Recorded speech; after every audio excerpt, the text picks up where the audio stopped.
Welcome to The Explainer. We're going to talk about something that might just completely change how you see your job, your money, your whole future, really. It all comes down to a simple little story called The Parable of the Pipeline. So let's just jump right in with a pretty serious question. I want you to really think about this for a second. If your income just stopped tomorrow, what would happen? Yeah, if you're like most of us, that's a scary thought, right? And that feeling points to a massive problem with how we're all taught to think about money.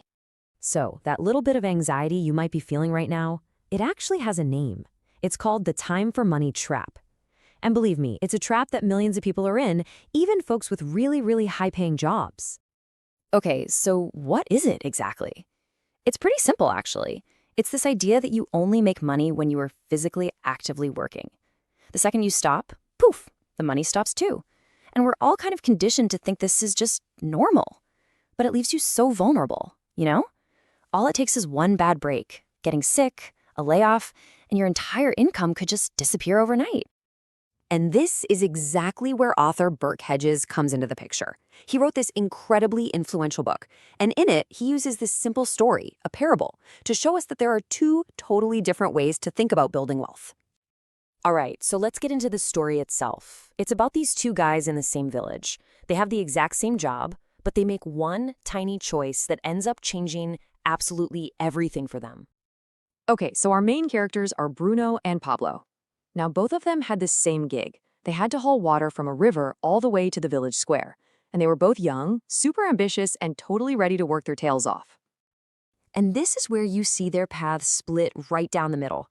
Bruno, he just gets right to it. He grabs a couple of buckets and starts hauling water day in and day out. His whole focus is on the now. Work harder, carry bigger buckets, and make more money today. But Pablo was playing the long game. Yeah, he carried some buckets just to pay the bills, but in his spare time, he was working on something much, much bigger. He was building a pipeline. And this right here, this is the whole ball game. Bruno's plan is all about what we call active income.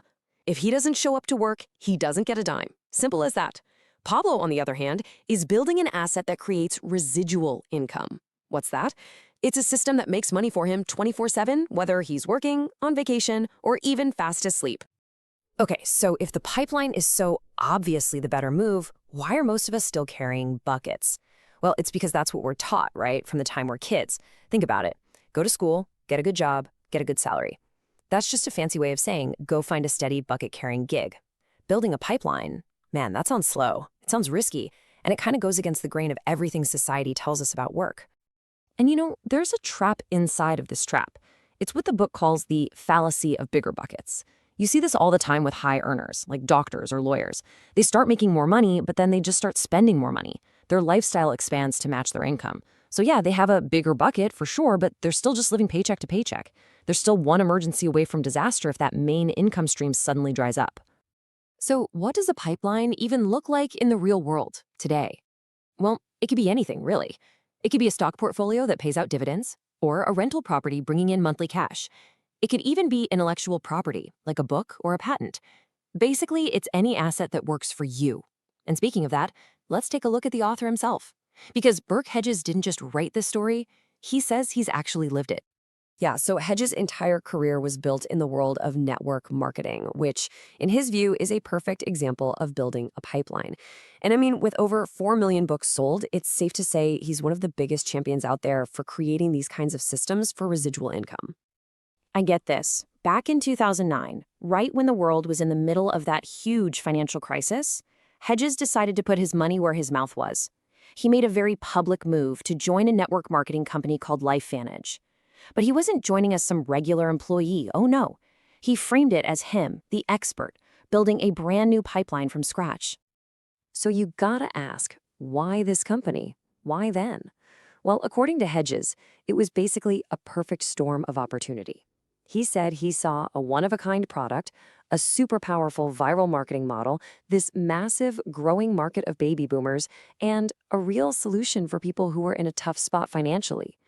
For him, this was it. This was the ultimate pipeline building play. And his own words from back then really say it all. He was just unglued with excitement. He didn't see it as just joining some company. He saw it as a chance to build a massive, massive pipeline, right when people needed it most. A system that would keep paying out long, long after he put in the initial effort. So, all of this, it brings the big question from the story right back to us, to you, and to how we're choosing to build our own financial futures. And here we are, right back where we started, with Bruno and Pablo. It all comes down to this one fundamental choice, doesn't it? Are we spending 100% of our energy just chasing the immediate reward, just carrying today's buckets? Or are we smart enough to invest at least some of our time and energy into building a system, a pipeline, that's going to take care of us tomorrow? Ultimately, the big takeaway here is that these pipelines, these systems that create residual income, they're not just some clever financial strategy. The book presents them as actual lifelines. They offer a kind of security and, frankly, a kind of freedom that trading your time for money can just never, ever give you. So, I'm going to leave you with that same question. Take a hard look at how you earn your living. Is it all just carrying buckets?